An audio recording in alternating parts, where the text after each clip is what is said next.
দিব তাকে। আমি সর্বশেষ একটা কথা বলবো, বাংলাদেশের 64টা জেলার ভিতরে একটি করে পাটের পণ্য মার্কেট করে দেওয়া হোক। প্লাস্টিকের যে বাজারের ব্যাগ, পলিথিন, ওই পলিথিন টোটালে বন্ধ ঘোষণা করা হোক। এটি আমি প্রত্যাশা করি। সোনালী আসে সোনার দেশ, বাংলাদেশ।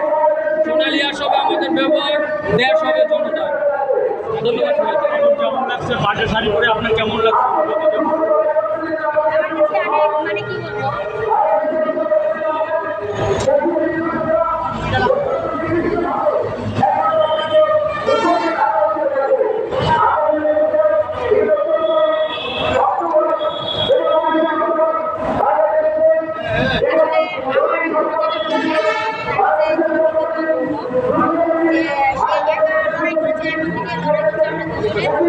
এবং আমি সবাইকে বলবো যে আমাকে দেখে আপনারা শিখেন, আপনারা নামেন রাজপথে এবং দেশে বিদেশে এটা ছড়িয়ে দেন। সবাইকে আমি বলতেছি, আমাদের যে এখন যে বর্তমানে আমাদের প্রধানমন্ত্রী মানে যে আছে, আমাদের দেশ চালাচ্ছে, তাকে আমি বারবার অনুরোধ করবো যে আমি আমাদের লক্ষ্য দেয়, আমাদের একটু দেখে আর আমাদের কাছ থেকে যদি শিখে।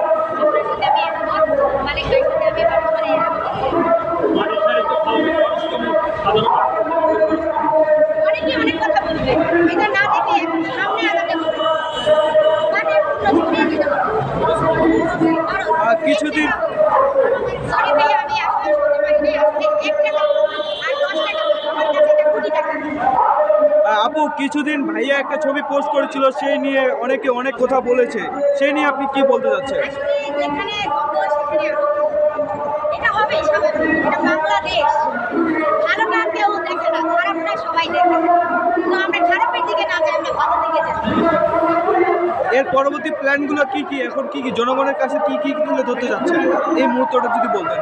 জনগণের কাছে আমি একটাই কথা বলবো, যেটা হচ্ছে মালিক ভাই বর্তমানে যেটা বলেছে, তো আমার কথা একটাই, সবাই কাঠের পণ্য তৈরি করেন, দেশকে আগিয়ে নেন, পলিথিন বর্জন করে দেশকে সুন্দর রাখেন, এটাই আমার।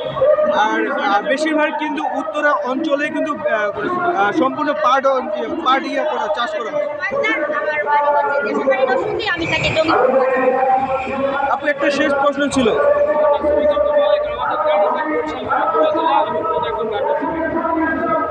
একটা শেষ প্রশ্ন ছিল যে উত্তরা অঞ্চলে কিন্তু খুব কমে একটু পাট হয়, কিন্তু দক্ষিণা অঞ্চলে তেমন কোনো পাটের চাষই হয় না, সে সম্পর্কে আপনি কি বলবেন? আসলে আমাদের মানে আমাদের একটাই লড়াই, সেটা হচ্ছে সোনার বাংলাদেশ, পাট দেশ।